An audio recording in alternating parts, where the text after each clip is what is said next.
आम्ही सरस्वती विद्या मंदिर कनिष्ठ महाविद्यालय यावल व यावल पोलीस स्टेशन यावल व व्यसनमुक्ती नशाबंदी महामंडळ महाराष्ट्र राज्य या ठिकाणी सादर करतो पथनाट्य अंमली पदार्थ भस्मासूर.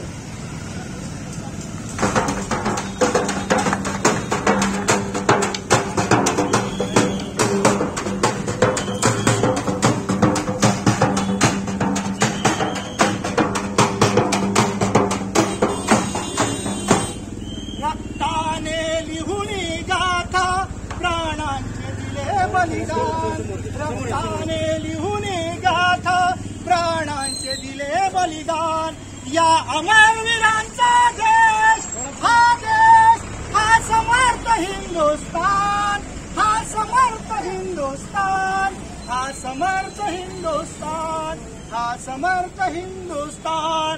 पाठीशी बांधुनी बाण सुंदली झाशीची राणी फेकून तटाहून गोळा शत्रू सपाजिले पाणी शत्रू सपाजिले पाणी शत्रू सपाजिले पाणी. धन्यवाद. समजलं मॅडम तुम्हाला मला सांगायचं कळाला. आपला भारत देश आणि भारत देशामध्ये आपण राहतो आणि या देशामध्ये सक्षम अशा प्रकारचे नागरिक आपल्याला घडवायचे. काय पाटील बरोबर आहे ना? बरोबर आहे सर एकदम. हा मग आपल्याला सक्षम अशा प्रकारचे नागरिक घडवायचे आणि यासाठी पाटील आपल्याला दोघं म्हणून या गावचा विकास करायचा आहे. चला सर जाऊ आपण. कुठे जायचं?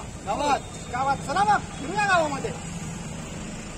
पाटील गावामध्ये मला असं वाटतं की काही मुलं सुशिक्षित आहेत काही निरक्षर आहेत साक्षर आहेत. जे गावामध्ये काही मुलं आपल्याला अशी फिरताना दिसतात आणि हे कोण आहे? अरे रुपेश काय करतोय बाळ तू? काय करतोय? राजा अरे नाही बाळा हात खाली कर. नाही बाळा नाही. तू काय करतोय? हे बाबा नाही अशा पदार्थांचं सेवन करणं योग्य नव्हे. हे आपल्या आरोग्याला हानिकारक आहे. चप्पल माजर. अरे रे रे रे रे रे रे रे रे रे रे याची चप्पल त्याच्या पायात त्याची चप्पल याच्या पायात म्हणजे कोणाची चप्पल कोणाच्या पायात राहिलेली नाही. आणि हे कशामुळे होतं? हे शांतता. आणि हे कशामुळे होतं? याची चप्पल त्याच्या पायात त्याची चप्पल याच्या पायात म्हणजे आपण भानावर नाही. आणि हे सर्व घडतं ते म्हणजे फक्त अंमली पदार्थांमुळेच. त्यामुळे तुम्ही जबाबदार घटक आहात. तुम्ही स्वतःची काळजी घेतली पाहिजे. नाही बाळा तुला अंमली पदार्थ म्हणजे काय माहिती आहे का? अरे अंमली पदार्थ म्हणजे चरस गांजा अफू यांना आपण अंमली पदार्थ म्हणतो. आणि त्याचबरोबर लक्षात ठेव गुटखा सिगारेट याचा देखील अंमली पदार्थांमध्ये समावेश होतो. आणि हे जे सर्व घटक आहेत ना हे घटक आपल्या शरीरासाठी हानिकारक आहेत. त्यामुळे हे पदार्थ खायचे नाही.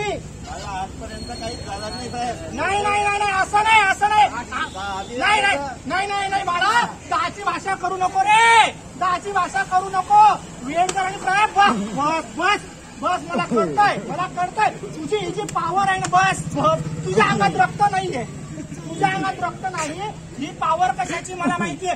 लक्षात ठेवा ही सर्व पॉवर ही सर्व पॉवर जी आहे हा जो या ठिकाणी बडेजावपणा आहे हा आणि फक्त उत्तेजक पदार्थांमुळे आहे. आणि हे उत्तेजक देण्याचं काम हे अंमली पदार्थ करतात. आणि तुला माहितीये अंमली पदार्थांमुळे होतं काय? आपल्या मेंदूची जे स्नायू असतात आपली जी यंत्रणा असते स्टिम्युलेटरी सिस्टीमच्या ठिकाणी उत्तेजन होते आणि त्याच्यामुळे मेंदूचा कंट्रोल जातो समतोल जातो. आणि यामुळे अंमली पदार्थाच्या सेवनामुळे मानसिक शारीरिक परिणाम आपल्यावर होतात. त्यामुळे या अंमली पदार्थ सेवन करायचं नाही. आंबट आम्ही घरी सगळंच खातात. बाईले दिवस होते तर माझी बाईचीच खाय आवडा. अरे बाबा नाही आंबट नाही अंमली पदार्थ. अंमली हा अंमली पदार्थ. अरे बाबा मी सांगतो ऐक ना. अंमली आंबा नाही अंमली. मग अंमली पदार्थांच्या सेवनाने जर तुला माहिती असेल तर मुंबईला केम हॉस्पिटल आहे. या केम हॉस्पिटलमध्ये जर तुम्ही सर्वजण गेलात तर तुम्हाला खरं कळेल की अंमली पदार्थ काय आणि अंमली पदार्थांच्या शरीरावर होणारे परिणाम काय. केम हॉस्पिटलमध्ये जर तुम्ही गेलात तर त्या ठिकाणी तुम्हाला समजेल की त्या ठिकाणी तुम्हाला शोधायची गरज नाही की या ठिकाणी कॅन्सरचा पेशंट कुठे शोधावा लागेल. त्या ठिकाणी एक विभाग असा आहे की त्या विभागामध्ये लगेच कळेल तिथे घाण वास येतो. या ठिकाणी हे जे आपले गाल असतात, हा जो आपला घसा असतो, या ठिकाणी किडे पडलेले असतात, कोणी त्यांची सेवा सुश्रूषा करायला नसतं. त्यामुळे या अंमली पदार्थांचे हातोनात परिणाम होतात. शरीराची आपलं भावनिक संतुलन या ठिकाणी पूर्णपणे निश्चळ होतं. मग त्यामुळे मनुष्य काही करायला तयार होतो. म्हणून लक्षात ठेवा, तुम्ही आता असं केलं, तू असं बस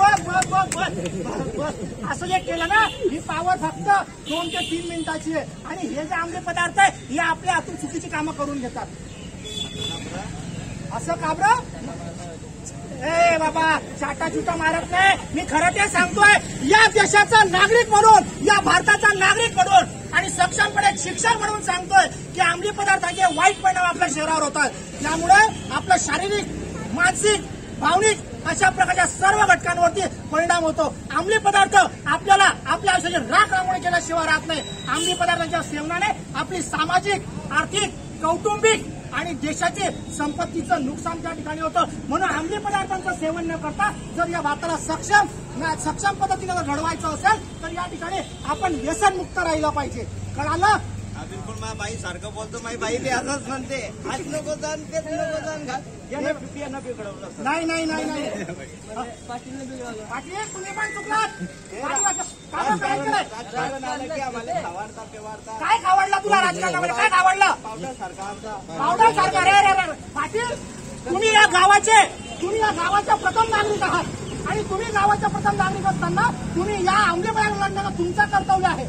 या ठिकाणी यावल पोलीस स्टेशन आणि यावलचे नगरवासी प्रयत्न करतात की अंमली पदार्थांचं रक्षण झालं पाहिजे. आमच्या पोलीस स्टेशनच्या यावल पोलीसचे गारवाडे साहेब पीआय या ठिकाणी प्रयत्न करतायत, जनजागृती करतायत की या ठिकाणी काय झालं पाहिजे, व्यसनमुक्त झाले पाहिजे. आमचे एसडीपी बडगुजर साहेब या ठिकाणी भेटीला आले आहेत आणि ते सुद्धा सांगताय की आपण जनजागृती केली पाहिजे, प्रबोधन केलं पाहिजे. आणि पाटील, तुम्ही राजकारणामध्ये थोड्याशा याच्यासाठी तुम्ही या पोरांना व्यसनाधीन बनवताय? अजिबात नाही. आजपर्यंत अशा प्रकारचं हे काही खायचं नाही. दिलेली कुठल्या प्रकारची पांढरी पावडर खायची नाही. काही झटक काहीच खायची नाही. आणि लक्षात ठेवा, बाळ इकडे ये. कुठल्या शाळेला आहे तू? वा सरस्वतीला. छान. बेटा लक्षात ठेव, आपण एक गोष्ट लक्षात ठेवायची.